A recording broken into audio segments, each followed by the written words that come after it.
देखिए हम स्टार्ट करते हैं एल्कीन। और सबसे पहले मेथड ऑफ प्रिपरेशन, पहला मेथड है इसका एलिमिनेशन। एलिमिनेशन तो सभी है, लेकिन एलिमिनेशन में भी तीन प्रोसेस है यहाँ पर। एक है E1, एक E2, एक E1C। मैंने तीनों आपको यहाँ पे समझाया। मैं बहुत डिटेल में लॉन्ग कोर्स में ही जाता हूँ, तो यहाँ पर अभी इतना समझाया है आपको। एलिमिनेशन की प्रोसेस को पहले समझिए। एलिमिनेशन की प्रोसेस में एक लीविंग ग्रुप होता है जो छोड़ के जाने वाला लीविंग ग्रुप, और एक होता है बीटा हाइड्रोजन। लीविंग ग्रुप जिससे जुड़ा हुआ अल्फा कार्बन, उसके बाद वाला कार्बन बीटा कार्बन, और बीटा कार्बन से जुड़ा हुआ hydrogen beta hydrogen. Beta hydrogen पे एक बेस अटैक करता है। मैंने आपको बताया था बेस और न्यूक्लियोफाइल एक ही होते हैं, तो बेस या न्यूक्लियोफाइल अटैक करेगा। अब कोई न्यूक्लियोफाइल अगर H+ पे अटैक करता है तो वो बेस है, और किसी और पॉजिटिव चार्ज पे कार्बोकेटाइन पे अटैक करता है तो वो न्यूक्लियोफाइल है। बस अटैक किस पे कर रहा है इस बात को उसका नाम पड़ता है। यहाँ अटैक किया, यह हटा, यहाँ पर पॉजिटिव है, यहाँ पर नेगेटिव है, दोनों के बीच में बॉन्ड बन गया। अब अगर ये पहले हटा, when X leave first, तो कार्बोकेटाइन बनेगा जो रीअरेंज भी हो सकता है। देन बीटा H लीव, तब उसके बाद बीटा H लीव करेगा। अगर ऐसा होता है तो इस रिएक्शन को E1 बोलेंगे। अगर ये और ये साइमल्टेनियसली दोनों एक साथ हटते हैं, कोई कार्बोकेटाइन की फॉर्मेशन नहीं होती, तो उसको E2 बोलेंगे। अगर ये पहले हटता है, यहाँ नेगेटिव चार्ज, भाई H+ जाने के बाद जो भी बचता है उसको कंजुगेट बेस बोलते हैं। इसीलिए E1CB का मतलब है यूनिमोलिकुलर कंजुगेट बेस एलिमिनेशन, है ना। तो अब ये क्या है कि कंजुगेट बेस बनेगा, फिर इसके बाद ये टूटेगा, दोनों के बीच में डबल बॉन्ड बन जाएगा। ये तीसरा बना है। When beta H+ leave first, carbon ion बनेगा जो ये कंजुगेट बेस है, form as intermediate, then X- leave, उसके बाद X- क्या होगा, हटेगा यहां से, ठीक है।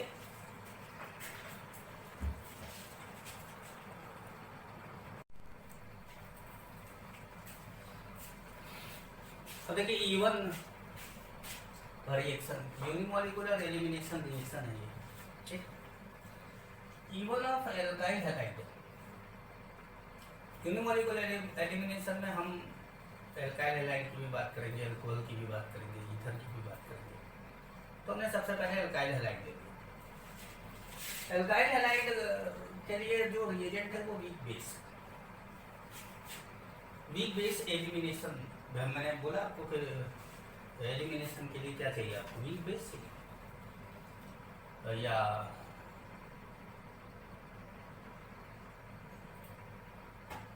Base, weak base.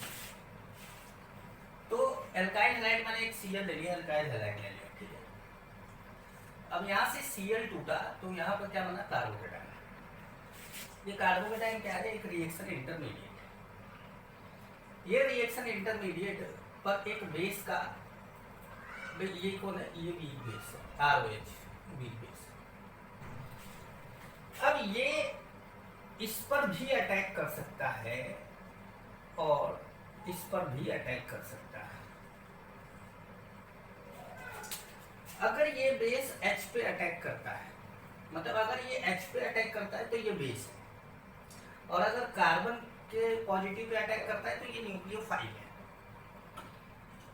अगर ये H पे अटैक करता है तो यहाँ से ये H निकाल के यहाँ डबल बॉन्ड बना देगा, एल्कीन बन जाएगा, जो कि E1 रिएक्शन। लेकिन अगर ये इसका लोन पेयर इस कार्बन पे अटैक करता है तो आपको SN1 रिएक्शन मिलेगा, जो कि आप अभी नहीं पढ़े। तो अभी आप SN1 या SN2 रिएक्शन का जो प्रोडक्ट बन रहा है उस पर बहुत ज़्यादा गौर करने की कोशिश मत करिए, क्योंकि वो आपको SN1 SN2 पढ़ेंगे जब आप, तो जब सब मिलेगा E1 E2 SN1 SN2, तब आपको एक्चुअल मैकेनिज्म समझ में आएगा। बस शुरुआत तो कहीं ना कहीं से करनी पड़ेगी। भाई मैं पहले SN1 SN2 पढ़ाऊँ तो वहाँ E1 E2 घुसेगा, अगर E1 E2 पढ़ाऊँ तो SN1 SN2 घुसेगा। अब हाइड्रोकार्बन पढ़ा रहे तो पहले E1 E2 आ गया। कुछ पॉइंट है इसके। First step is RDS, rate determining step. Rate determining step का मतलब होता है कि ये स्टेप जो होता है वो स्लो होता है, स्लो स्टेप होता है। मतलब किसी भी रिएक्शन के बारे में ये बताना कि वो रिएक्शन कितनी देर में कंप्लीट होगा, ये डिसाइड करता है स्लो वाला स्टेप, क्योंकि फास्ट वाला तो तुरंत हो जाता है। स्लो वाला स्टेप ही डिसाइड करता है। ये वाला स्टेप क्या है, फास्ट है। स्लो वाला स्टेप कार्बोकेटाइन बन गया। इन विच X माइनस, अब X माइनस जो है वो आपका क्या है, Cl माइनस है, लिविंग ग्रुप है। Live and carbocation will form, carbocation बनता है। In second step base extract the beta H and give alkene. Base क्या करता है, बीटा H लेता है और एल्कीन देता है। मैंने यहाँ पर SN1 की अभी कोई बात नहीं करी, क्योंकि हम पढ़ ही E1 रहे हैं, तो SN1 को समझाने क्यों लगे। हाँ, ये कार्बोकेटाइन में रीअरेंज, अब लेकिन आपको रीअरेंजमेंट आप याद रखना पड़ेगा। आपको मैंने रीअरेंजमेंट पढ़ाया है, वो रीअरेंजमेंट आपको याद करना होगा, या फिर ऐसा करूँ कि मैं रीअरेंजमेंट का आपको वीडियो दे दूँ ताकि आप रीअरेंजमेंट पहले पढ़ लें। E1 and SN1 reaction go parallel, जो कि आपने देखा, and SN1 product is major। ये खास बात है कि इस रिएक्शन के अंदर ये वाला प्रोडक्ट मेजर है, मतलब ये बहुत कम बनता है। SN1 प्रोडक्ट मेजर है, that's why E1 is not good reaction for the preparation of alkene by alkyl halide। Alkyl halide से एल्कीन बनाने के लिए E1 मेथड बहुत अच्छा मेथड नहीं है, क्योंकि आप बनाने जा रहे हैं एल्कीन और बन जा रहा है सब्स्टिट्यूशन प्रोडक्ट। अब जैसे यहाँ तो ईथर बन गया। अच्छा, E1 reaction follow the सेडजेफ rule. अब वो E1 चाहे जो हो, चाहे एल्काइल हैलाइड का हो, चाहे जिसका E1 हो, हर E1 सेडजेफ रूल फॉलो करता है। सेडजेफ रूल क्या होता है? सेडजेफ रूल बड़ा सिंपल सा रूल है, कहता है कि ज्यादा स्टेबल एल्कीन ही मेजर प्रोडक्ट होगा। तो जब आप Br यहां से हटाते हैं तो आपके पास दो ऑप्शन होता है। भाई अगर ये अल्फा कार्बन है तो ये भी बीटा है, ये भी बीटा है, ठीक है। लाइए इसको यहां लगा देते हैं, इससे क्या होगा, आपको थोड़ा सा यहाँ पे डबल बॉन्ड लगाया ना। अच्छा, ये भी बीटा कार्बन है, ये भी बीटा कार्बन है। अब दोनों बीटा कार्बन हैं तो H यहां से भी निकल सकता है, यहां से भी निकल सकता है। अगर यहां से निकलेगा H से तो आपको 3 3 6 अल्फा हाइड्रोजन मिलेंगे। अगर H यहां से निकलेगा, डबल बॉन्ड यहां बनेगा, तो आपको 2 अल्फा हाइड्रोजन मिलेंगे। तो ज्यादा अल्फा हाइड्रोजन वाला एल्कीन ज्यादा स्टेबल होता है, तो इसलिए ये क्या हो जाएगा, मेजर, ये क्या हो जाएगा, माइनर। सेडजेफ ने बड़ा सिंपल सी बात की थी कि ज्यादा स्टेबल वाला जो होगा वो मेजर होगा। वैसे अगर परसेंटेज की बात करें तो ये 80% है और ये 20% है, नोट्स में लिखा हुआ है, ठीक है। इसमें अगर कुछ नहीं भी लिखा होगा ना तो आपके नोट्स में लिखा, तो इसलिए चिंता नहीं करना है, आपको सब कुछ आपको मिलेगा। वैसे अब मैं आपको थोड़ा सा आगे बढ़ाता हूँ, आगे ले चलता हूँ, और मैं कुछ और बातें इसके अंदर बताता हूँ।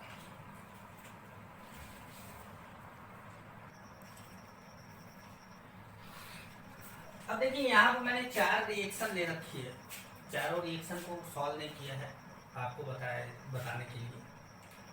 जैसे इस बॉन्ड को मैंने तोड़ा तो यहाँ पर क्या आया, पॉजिटिव चार्ज, ये बन गया।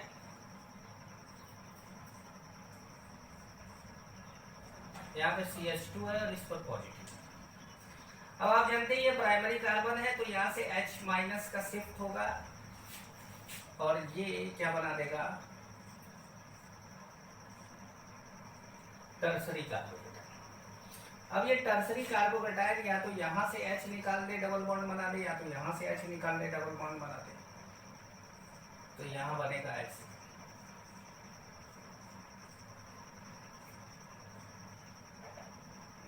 ये प्रोडक्ट यहाँ पे देखिए, जब ये टूटेगा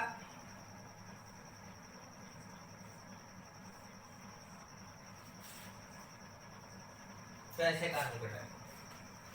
अभी 5 नंबर की रिंग बाहर है, रिंग एक्सपेंशन का कॉन्सेप्ट बताया आपको, आप इसको ऐसे जोड़ दो और यहाँ पर जैसे ही आप जोड़ेंगे कार्बोकेटाइन यहाँ आ जाएगा।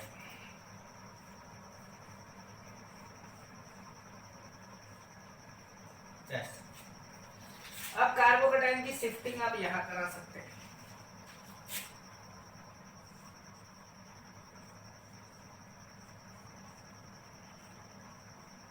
अब आप एल्कीन बना सकते हैं, बिल्कुल ऐसे।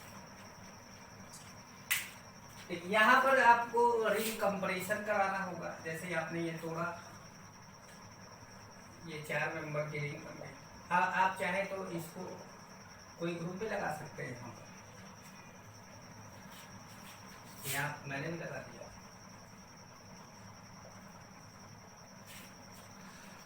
अब आप क्या करेंगे, इस बॉन्ड को तोड़ेंगे और इसको यहाँ पे जोड़ देंगे। अब देखिए ये बाहर निकल जाएगा,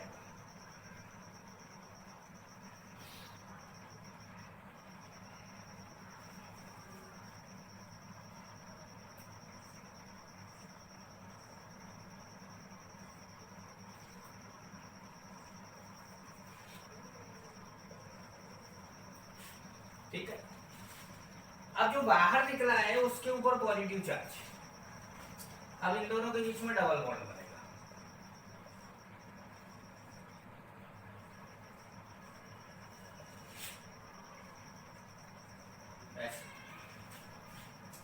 यहाँ पे जब ये बॉन्ड टूटेगा तो यहाँ पॉजिटिव चार्ज आएगा, ये पॉजिटिव चार्ज की शिफ्टिंग हो जाएगी यहाँ पर।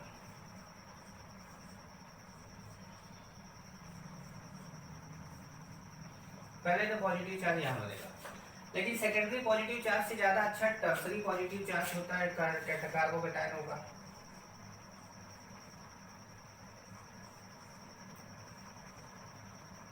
क्या समझे? अब यहाँ से और यहाँ से इन दोनों के बीच में अगर डबल बॉन्ड बनता है तो सबसे ज्यादा अल्फा हाइड्रोजन वहां होगा, अकॉर्डिंग टू सर्जेफ रूल। प्रोडक्ट हम बनाएंगे, ये हमारा प्रोडक्ट। इस तरीके से हमारे चारों प्रोडक्ट बन गए हैं।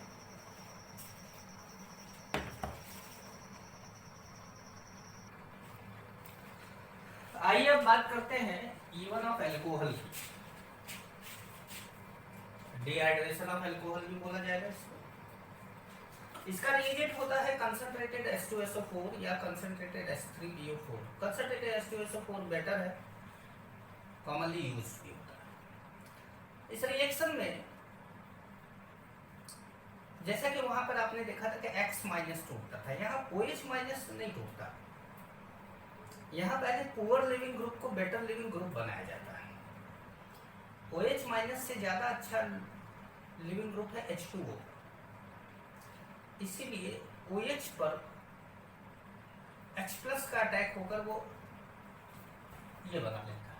अब यहाँ से ये टूटेगा तो क्या बनेगा भाई, यहाँ से ये टूटेगा तो ये तो वाटर बनेगा, H2O बनेगा। H2O गुड लिविंग ग्रुप है, आसानी से टूटेगा। ये क्या करता है, ये रिएजेंट तो है, कैटालिस्ट का काम कर रहा है। आप देखिए यहाँ पे H2SO4 का यूज हो रहा है और यहाँ H2SO4 बाहर निकल जा रहा है, तो यहाँ H प्लस का अटैक हुआ, इतना पार्ट बच गया।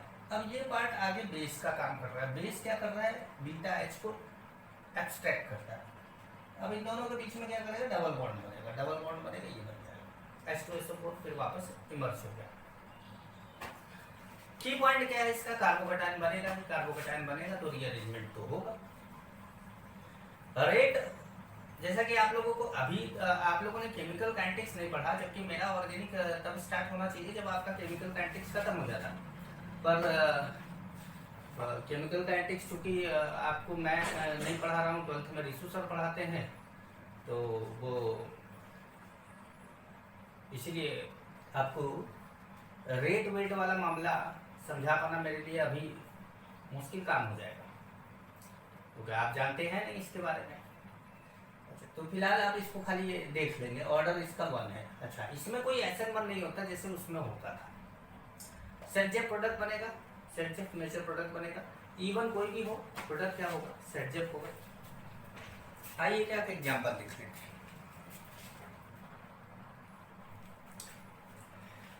देखिए यहाँ पर मैंने 3 एग्जाम्पल लिए हैं, इन तीनों एग्जाम्पल के बारे में आपको बता दें। जैसे देखिए यहाँ पर तो ये OH H प्लस का टैग होगा, ये टूटेगा, कार्बोकैटायन बनेगा, चाहे यहाँ डबल बॉन्ड बन जाए, चाहे यहाँ डबल बॉन्ड बन जाए, कहीं भी बन जाए, कोई फर्क नहीं पड़ता।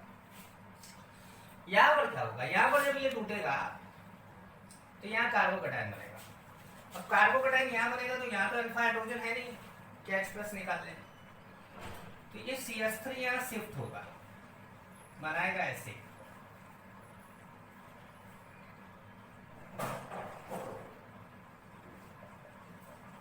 ठीक है, अब देखिए अगर यहाँ से H हटता है तो यहाँ डबल बॉन्ड बनेगा, डबल बॉन्ड बनेगा तो 3 3 6 3 9 अल्फा हाइड्रोजन मिलेंगे। अगर यहाँ से H हटता है तो यहाँ डबल बॉन्ड बनेगा, और यहाँ डबल बॉन्ड बनेगा तो 3 2 5 अल्फा हाइड्रोजन मिलेंगे, तो हमें 9 अल्फा हाइड्रोजन चाहिए। तो हम क्या करेंगे, CH3 double bond CH3 9 alpha hydrogen वाला बनाएंगे।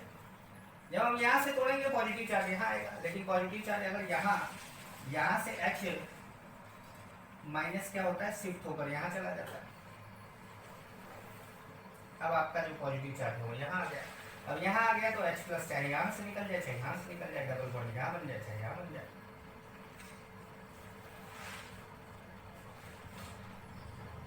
मैं आपको कुछ एग्जाम्पल देते जा रहा हूँ। वैसे आपके नोट्स में कई ढेर सारे एग्जाम्पल आपको मिलेंगे, आपके लिए वो क्वेश्चन का काम करेगा, क्वेश्चन बैंक का काम करेगा। आप चाहेंगे तो उसको सॉल्व करेंगे, ठीक है।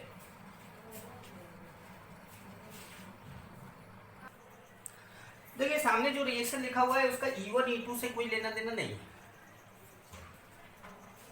ये तो केवल आपको डिहाइड्रेशन पढ़ा रहे थे तो उसी में रिएक्शन है तो मैंने डाल दिया, पिनेकोल रीअरेंजमेंट। अब ये डिहाइड्रेशन ऑफ डाइऑल, डाइऑल का मतलब 2H। अच्छा, इस कंपाउंड का नाम पिनेकोल है, लेकिन ऐसा नहीं है कि ये रिएक्शन केवल इसी के लिए। यहाँ पर मिथाइल ग्रुप भी हो सकता है, मतलब कोई और ग्रुप भी हो सकता है, ढेर सारा टाइप का है। मैकेनिज्म सबका सेम है, इसलिए एक मैकेनिज्म आपको बताना है। इस रिएक्शन में क्या कर रहे हैं हम कि कंसंट्रेटेड H2SO4 डाल रहे हैं और ये कंपाउंड बना रहे हैं। इसका नाम पिनेकोलोन है और इसका नाम पिनेकोल है। बनता कैसे है देखिएगा, दोनों OH में से एक OH पे H2SO4 के H प्लस का अटैक होता है। अटैक होकर पुअर लिविंग ग्रुप OH है और बेटर लिविंग ग्रुप में चेंज हो जाता है। लिविंग ग्रुप जो टूट के जाने वाला है। अब ये जो टूटता है तो यहाँ पे प्लस चार्ज आता है, यहाँ प्लस चार्ज आने से ये फिनाइल ग्रुप, फिनाइलिक मतलब इंजीनियरिंग फिनाइलिक ग्रुप की शिफ्टिंग, और ये जो शिफ्टिंग है यहाँ पे कार्बोकैटायन की ये शिफ्ट होता है तो पॉजिटिव यहाँ चला आता है। ये जो शिफ्टिंग है ये RDS है, ये डिटरमाइनिंग स्टेप भी है।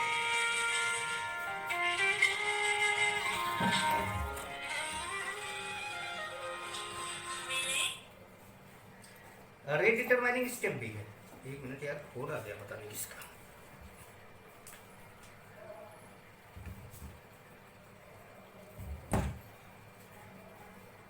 हाँ, तो ये रेट डिटरमाइनिंग स्टेप भी है।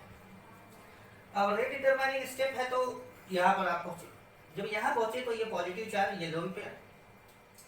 अब आप जानते हैं लोन पेयर और पॉजिटिव चार्ज के बीच में क्या हो सकता है भाई, वैकेंट ऑर्बिटल और फील्ड ऑर्बिटल के बीच में बॉन्ड बन सकता है, एक तरह का रेजोनेंस है। तो जैसे ये बनता है तो यहाँ पर इसका ऑक्टेट पूरा हो जाता है। अब ऑक्टेट पूरा हो जाता है तो स्टेबल हो जाता है, स्टेबल हो गया। लेकिन ऑक्सीजन बॉन्ड कितने बनाता है, ऑक्सीजन बनाता है बॉन्ड 2। देखिए यहाँ ऑक्सीजन ने कितने बॉन्ड बना दिए, 1 2 3, तो एक तोड़ना पड़ गया। वैसे यहाँ भी ऑक्सीजन ने कितने बॉन्ड बना दिए, 1 2 3, तो एक तोड़ना पड़ेगा। क्या तोड़ा आपने, H तोड़ा। जब H तोड़ा तो H प्लस यहाँ से निकल गया और यहाँ क्या बन गया, C डबल बॉन्ड O। अब ये क्या है, ये पिनेकोलोन। बात समझ पा रहे हैं?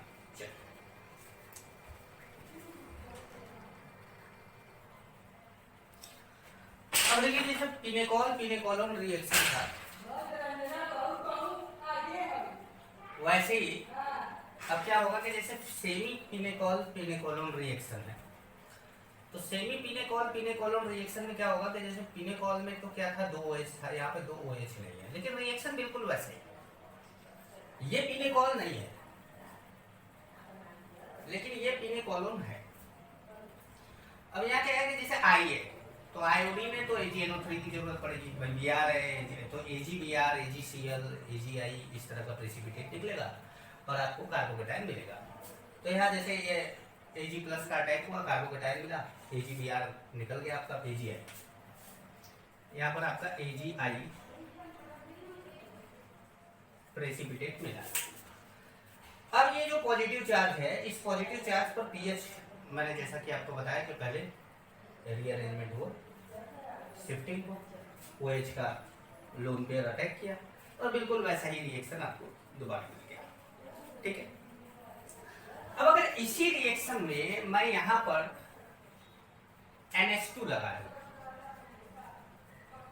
और यहां पे बोलूं NaNO2HCl है, तो यहां पर क्या होगा कि जो NH2 है वो NaNO2HCl से रिएक्ट करके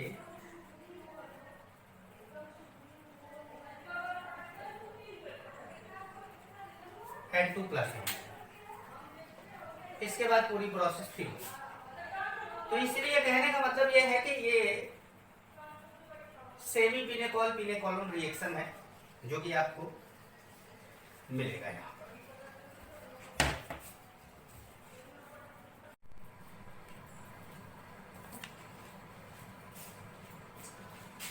अब देखिए बात करते हैं इवन रिएक्शन ऑफ ईथर की। Elimination reaction is not favorable reaction for ether. Elimination ether नहीं देना चाहता, लेकिन कुछ रिएक्शन है ऐसे जो एलिमिनेशन देखते हैं तो उसको हम कंसंट्रेटेड H2SO4 की प्रेजेंस में करा सकते हैं। तो मैंने आपको दिखा E one takes place via formation of stable carbocation. Stable carbocation के थ्रू बनेगा। अब देखिए यहाँ पर जब आप कंसंट्रेटेड H2SO4 लेते हैं, H+ का अटैक होता है यहाँ पर, ठीक है। अब यहाँ कार्बोकेटाइन, अब ये बॉन्ड भी टूट सकता है, ये बॉन्ड भी टूट सकता है। पहली बात तो एक स्लोगन याद कर लीजिए,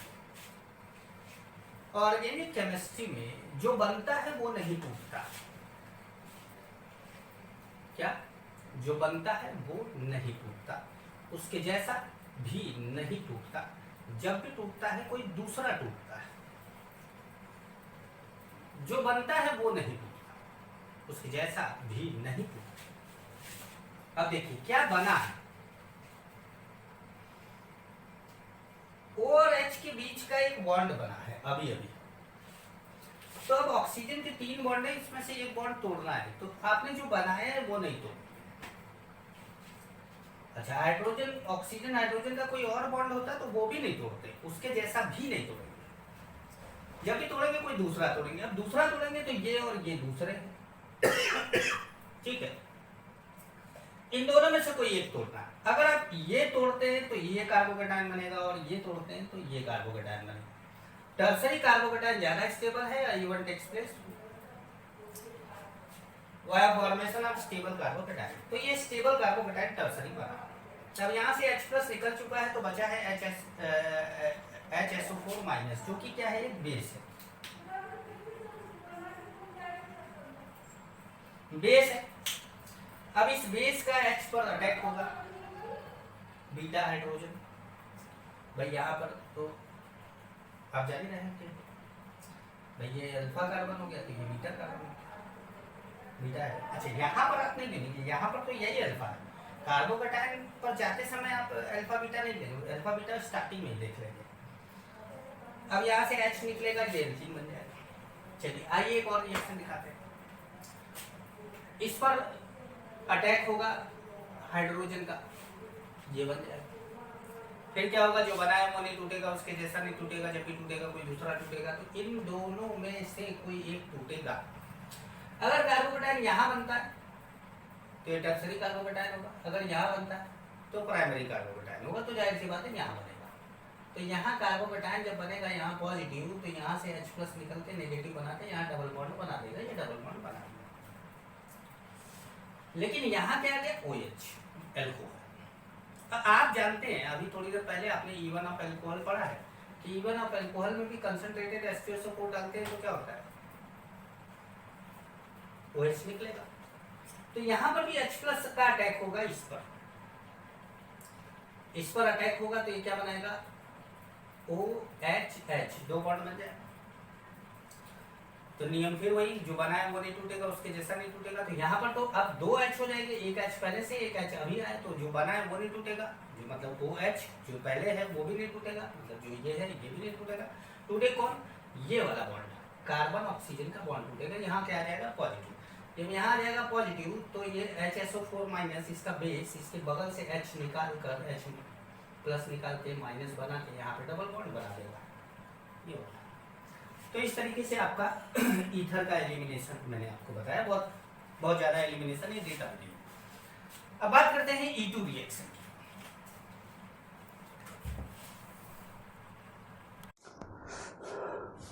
बात करते हैं E2 रिएक्शन की, बाइमोलिकुलर एलिमिनेशन। इसके अंदर क्या होगा कि सबसे पहले अल्काइल हैलाइड की बात करते हैं। देखिए मैकेनिज्म सबका सेम है, चाहे वो अल्काइल हैलाइड हो, चाहे वो अल्कोहल हो, चाहे ईथर हो, मैकेनिज्म सबका सेम है।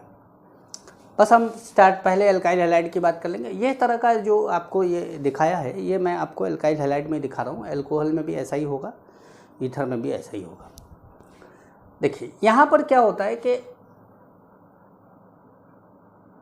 ये हैलोजन है, ये अल्फा कार्बन, ये बीटा कार्बन, ये हाइड्रोजन, ये बेस, मतलब 1 2 3 4 5 चीज़ें हैं। Base, beta hydrogen, beta carbon, alpha carbon, leaving group, ठीक है। स्ट्रॉन्ग बेस की ज़रूरत होती है। इवन में आपने देखा था वीक बेस की ज़रूरत थी, यहाँ पर क्या होगा, स्ट्रॉन्ग बेस की। हमेशा याद रखिएगा, 1 में वीक होगा और 2 में स्ट्रॉन्ग होगा। 1 में वीक, 2 में strong. E1 weak base, SN1 weak nucleophile, E2 strong base, SN2 strong nucleophile, ठीक है। 1 में वीक, 2 में स्ट्रॉन्ग। ये एक सिंगल स्टेप रिएक्शन है, बीच में एक ट्रांजिशन स्टेट बनता है। मैंने आपको बताया था ग्राफ में, याद है आपको, मैंने ऐसे करके बताया था। तो ये है पोर्शन, ये क्या है, ट्रांजिशन स्टेट है। ये है ट्रांजिशन स्टेट। क्या होता है कि बीटा H को बेस एब्स्ट्रैक्ट करता है, मतलब इसको खींचता है। H टूटता है, कार्बन मतलब टूटने लगता है, कार्बन के ऊपर नेगेटिव चार्ज आने लगता है बीटा पर, और यहाँ पे X टूटने लगता है, अल्फा कार्बन पर पॉजिटिव चार्ज आने लगता है।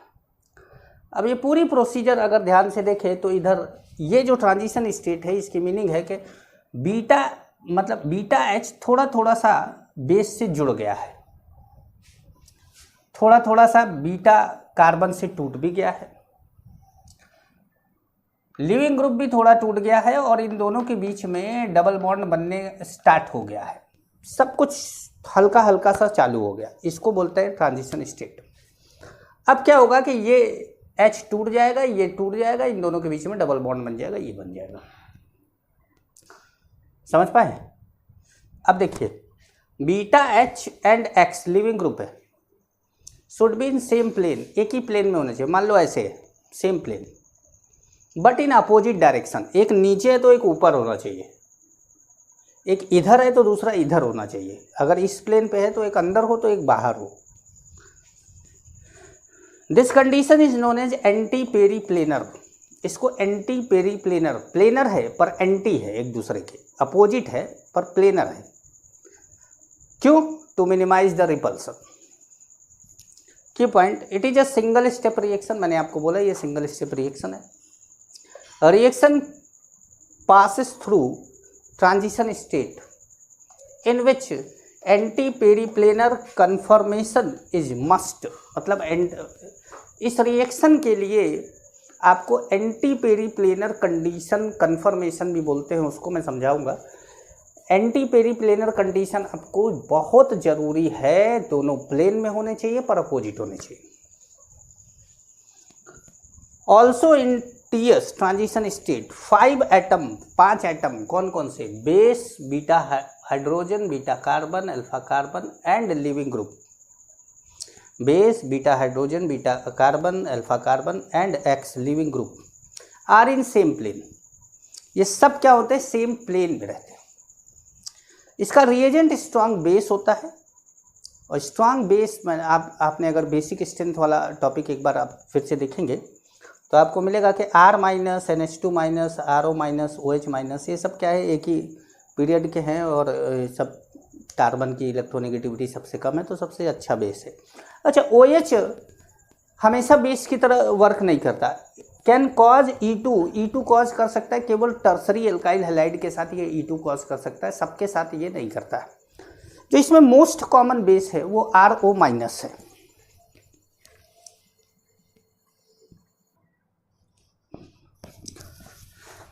देखिए, मैंने आपको बोला कि बेस, जो मोस्ट कॉमन बेस है वो RO माइनस है। एल्कोक्साइड आयन बोलते हैं इसको।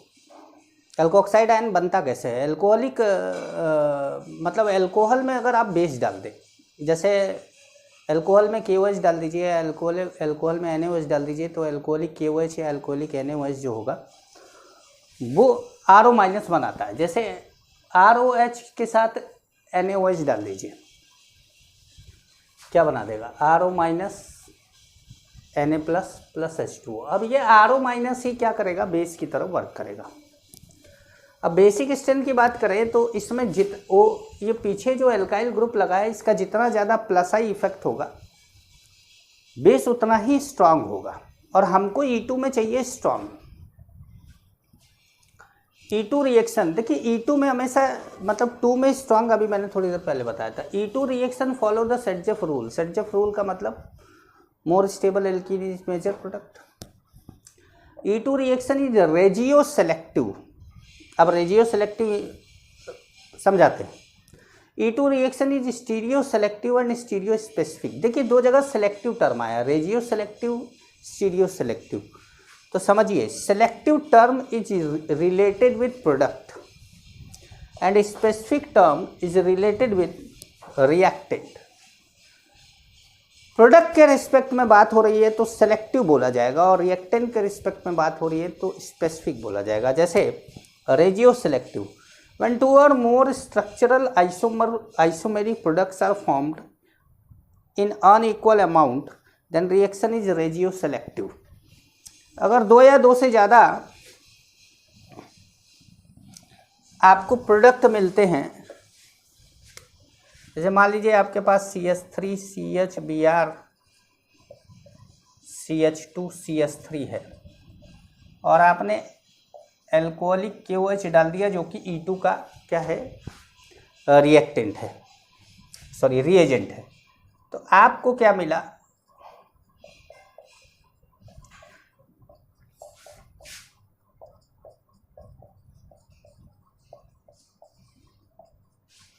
आपको 2 तरह के प्रोडक्ट मिले। भाई ये तो लिविंग ग्रुप है, ये अल्फा कार्बन है। अब बीटा कार्बन ये भी हो सकता है, ये भी हो सकता है, तो बीटा हाइड्रोजन इसका भी हो सकता है, इसका भी हो सकता है। इसका निकलेगा तो वो वाला प्रोडक्ट मिलेगा लास्ट वाला, और इसका निकलेगा तो ये पहला वाला प्रोडक्ट मिलेगा। और आप जानते हैं कि सेटजेफ रूल के अकॉर्डिंग ये 6 अल्फा हाइड्रोजन, उसमें 2 अल्फा हाइड्रोजन थे, ये क्या हो गया, मेजर, और ये क्या हो गया, माइनर। अब दोनों एक दूसरे के क्या हैं, डबल बॉन्ड की पोजीशन चेंज हो रही है, पोजीशन आइसोमर है। पोजीशन आइसोमर मतलब एक दूसरे का स्ट्रक्चरल आइसोमर है। तो क्या हुआ, when 2 or more structural isomer, ये दोनों एक दूसरे के structural isomer, product are formed in unequal amount. भाई एक मेजर एक माइनर है, दोनों बराबर नहीं है। Then reaction is regioselective. तो इस तरह के रिएक्शन को रेजियो सेलेक्टिव बोला जाता है। अब इसी तरीके से अगर स्टीरियो सेलेक्टिव कब बोला जाएगा मिटा दिया है मैंने। स्टीरियो सेलेक्टिव तब बोला जाएगा जब 2 या 2 से ज़्यादा प्रोडक्ट आपको स्टीरियो मतलब अलग अलग टाइप का मिल जाए, स्टीरियो आइसोमर मिल जाए, या ये भी कह सकते हैं कि कोई एक ही टाइप का स्टीरियो आइसोमर मिले, दूसरा मिले ही ना। तो वो भी सिलेक्टिव है। वहाँ भी कम ज़्यादा, 2 या 2 से ज़्यादा तो नहीं बना, लेकिन किसी एक को सेलेक्ट कर लिया कि भाई ये बनाऊंगा, दूसरा बनाऊंगा ही नहीं, तो ये भी हो सकता है।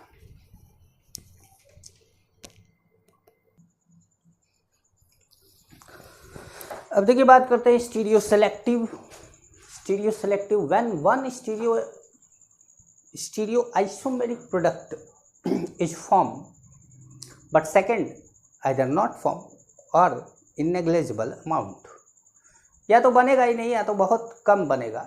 तो जाहिर सी बात है कि कहने का मतलब है कि एक बहुत ज़्यादा बन गया, अनइक्वल अमाउंट यहाँ पर भी है, और इसको स्टीरियो सेलेक्टिव बोलेंगे। या ये भी कह सकते हैं कि रिएक्शन किसी एक स्टीरियो आइसोमर को सेलेक्ट कर रहा है कि भाई मैं इसी को बनाऊंगा, दूसरे को नहीं बनाऊंगा। जैसे इस रिएक्शन में सिस बनाया, ट्रांस बनाया ही नहीं। अब इस रिएक्शन में सिस बनेगा कि ट्रांस बनेगा, चलिए मैंने सिस बना दिया, आपको स्टीरियो सेलेक्टिव समझा दिया कि भाई सिस बना दिया, लेकिन आपको ये लगे कि सर सिस कैसे बन गया, मुझको ये भी सीखना है कि सिस ही क्यों बना, ट्रांस क्यों नहीं बना।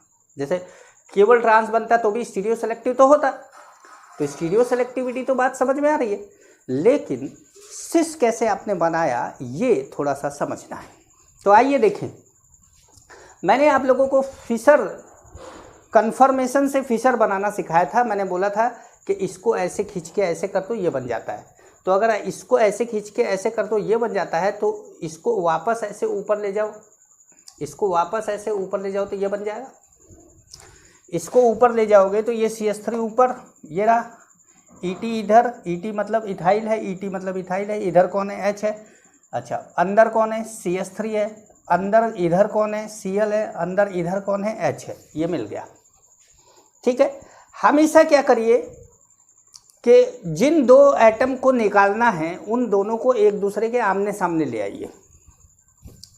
अब जैसे ऐसा नहीं है कि इसका क्लोरीन और इसी का हाइड्रोजन निकाल दोगे, ऐसा भी नहीं है कि भाई इस कार्बन का क्लोरीन और इस कार्बन का हाइड्रोजन निकालोगे ना, भाई ये लिविंग ग्रुप है, ये अल्फा है, ये बीटा है, ये बीटा हाइड्रोजन है, ऐसे नहीं करना है। तो अपन को क्या करना पड़ेगा, 60 डिग्री रोटेट कर देते हैं, तो क्लोरीन और ये, जैसे मैंने अगर इसको 60 डिग्री बाहर वाले को रोटेट कर दिया तो ये H यहाँ चला आया, तो ये H Cl के सामने चला आएगा, आमने सामने आ जाएंगे। एंटी पेरीप्लेनर भी होगा और अपोजिट भी होगा, ठीक है। तो एंटी पेरीप्लेनर और अपोजिट कर दिया, तो जब हमने इसको घुमाया तो ये CH3 इधर आ गया, ये ET इधर आ गया, ये H इधर आ गया, ऐसे बन गया। अब हमने यहाँ से Cl तोड़ा और यहाँ से H कौन ले जा रहा है भाई, बेस। अब यहाँ से H गायब हुआ, यहाँ से Cl गायब हुआ, तो देखिए ये ऐसा बन गया, ऐसा बन गया। तो दोनों CH3 किधर आ गए, सेम साइड, और H और ET सेम साइड है, दोनों CH3 सेम साइड है, क्या बन गया, सिस।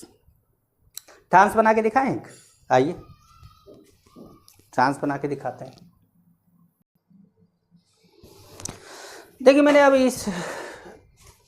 अब की ट्रांस बना दिया है, लेकिन कैसे बनाया है ट्रांस ये हमें समझना ज़्यादा जरूरी है। हमारा एक कंपाउंड है, इस कंपाउंड को हमने पहले क्या करा, E2 रिएक्शन इसमें कराना है, तो इस कंपाउंड को हमने पहले क्या करा, इसको ऊपर लेकर इसको ऐसे फोल्ड कर दिया, ये बना दिया, ठीक है। अब देखिए Cl और H, भाई एक कार्बन का Cl हटेगा तो दूसरे कार्बन का H हटेगा, उसी कार्बन का तो H और Cl दोनों हट नहीं सकता। लेकिन अब ये दोनों कैसे होने चाहिए, एंटी पेरीप्लेनर मैनर में। तो एंटी पेरीप्लेनर में लाने के लिए क्या करना पड़ेगा, आपको H को या Cl को, किसी भी एक को सामने ले जाना होगा। तो हमने क्या करा, ऊपर वाले को ऐसे घुमा दिया, जब इसको हम इधर ले आए तो ये नीचे आ गया और ये इधर आ गया, सब एक दूसरे से 180 पे चले गए, ऐसे बन के। अब बेस H को ले गया, Cl टूट गया, ये और ये बच गए। देखो अब ध्यान से देखिए, CH3 ET एक तरफ, H CH3 एक तरफ, CH3 एक दूसरे के अपोजिट, और बन गया क्या, ट्रांस। आई बात समझ में, स्पेसिफिक बताना है, बताते हैं आपको।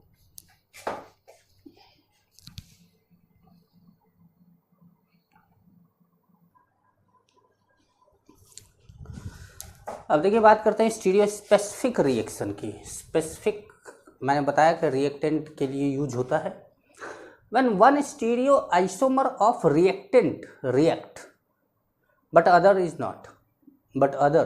not, then reaction is stereo specific. अब जैसे हमारे पास दो कंपाउंड है, एक सिस है दूसरा ट्रांस है, ठीक है, और दोनों को अभी मैंने रिएक्ट नहीं कराया है, तो आपको अभी मैंने ये बताया नहीं कि कौन रिएक्ट करेगा कौन नहीं करेगा। अच्छा, दोनों कंपाउंड को आप ध्यान से देख लीजिए तो दोनों कंपाउंड का मॉलिक्यूलर फार्मूला सब कुछ सेम है, बस इसमें दोनों H सेम साइड है और इसमें दोनों H अपोजिट है। ये ट्रांस है, ये सिस है। अब देखिए ये है Br, इस कार्बन से Br निकलेगा तो इसके बगल से इधर से या इधर से H निकलेगा, लेकिन इधर H है ही नहीं तो इधर से ही H निकलेगा। तो ये Br बाहर की तरफ है तो H कहाँ है? अंदर की तरफ, बाहर की तरफ अंदर की तरफ। क्या एंटी पेरीप्लेनर हो गया? अगर ये एंटी पेरीप्लेनर हो गया तो ये Br ये H निकला और यहाँ पर क्या बन गया? Double bond.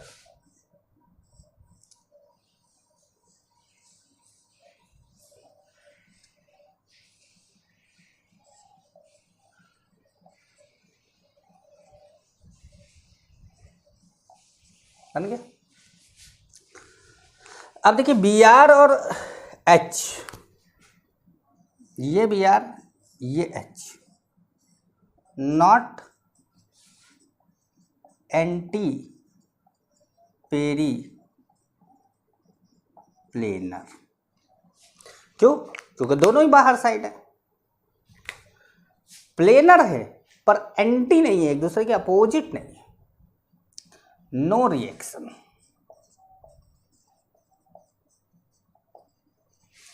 तो क्या बोला गया? When one stereoisomer of reactant react, ये रिएक्ट कर रहा है, सिस रिएक्ट कर रहा है, बट अदर डज नॉट, दूसरा रिएक्ट ही नहीं कर रहा है, then reaction is known as stereospecific. तो इस तरह के रिएक्शन को स्टीरियो स्पेसिफिक बोला जाएगा। मेरी बात समझे आप लोग? चलिए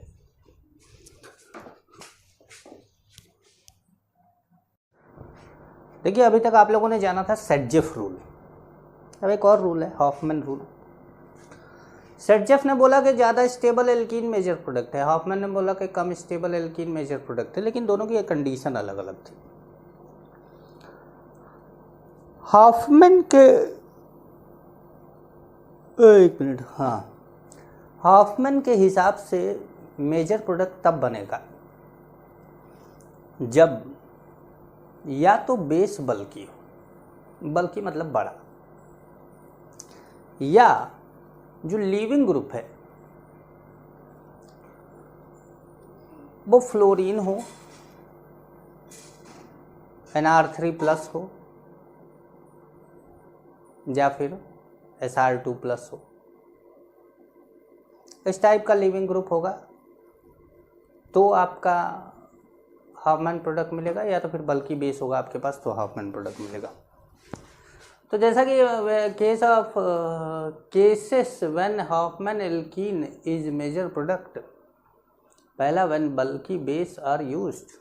अब बल्कि बेस में कुछ एग्जांपल लिए गए हैं, जैसे ये टर्सरी ब्यूटॉक्साइड है, इसको TBUO- भी लिखा जाता है शॉर्ट में। ये इथाइल है, इथाइल ग्रुप है, ये टर्सरी ब्यूटाइल ग्रुप है। अब ये तो छोटा बेस है, ये बड़ा बेस है। छोटा बेस है, सेटजेफ रूल से प्रोडक्ट दे रहा है 6 अल्फा हाइड्रोजन वाला। इसमें अगर माइनर बनाया जाए तो 2 अल्फा हाइड्रोजन वाला बनेगा। बल्कि बेस है तो 2 अल्फा हाइड्रोजन वाला मेजर प्रोडक्ट हो गया, जिसको हम हॉफमैन प्रोडक्ट बोलेंगे। और यहां पर माइनर ये वाला बनेगा, समझ रहे? इस कंडीशन में ये मेजर है और ये यहाँ पर माइनर बनेगा, और इस कंडीशन में ये मेजर है और ये वाले यहाँ पर माइनर बनेगा, ठीक है। दूसरा, when leaving group is FNR3+ SR2+, तो इसमें आप देखिए आपके पास ये 4 एल्काइल ग्रुप है। इस 4 एल्काइल ग्रुप में से कार्बन यहाँ से टूट जाए तो ये पॉजिटिव और यहाँ से H निकल जाए, यहाँ से टूट जाए तो ये पॉजिटिव H यहाँ से निकल जाए। भाई यहाँ से टूटेगा तो फिर 2 कार्बन तो है नहीं कि डबल बॉन्ड बनेगा, तो ये तो बेकार है। एल्कीन या तो ये बनाएगा या तो ये बनाएगा, ठीक है। अब अगर ये एल्कीन बनाता है तो इन दोनों के बीच में डबल बॉन्ड बनता है तो 3 अल्फा हाइड्रोजन मिलता है। अगर ये एल्कीन बनाता है तो इन दोनों के बीच में डबल बॉन्ड बने, कोई अल्फा हाइड्रोजन नहीं होगा, तो अल्फा हाइड्रोजन नहीं होगा तो हॉफमैन प्रोडक्ट तो बनेगा, तो यह हॉफमैन प्रोडक्ट बना और ये बॉन्ड ऐसे टूटा, ऐसे टूटा, यहाँ पे पॉजिटिव आया, यहाँ से H+ निकला और ये बन गया। बात समझ में आई? अच्छा, नोट्स में ढेर सारा लिख दिया है मैंने, समझाया आपको बहुत आसानी से, ठीक है। थोड़ा आगे बढ़ते।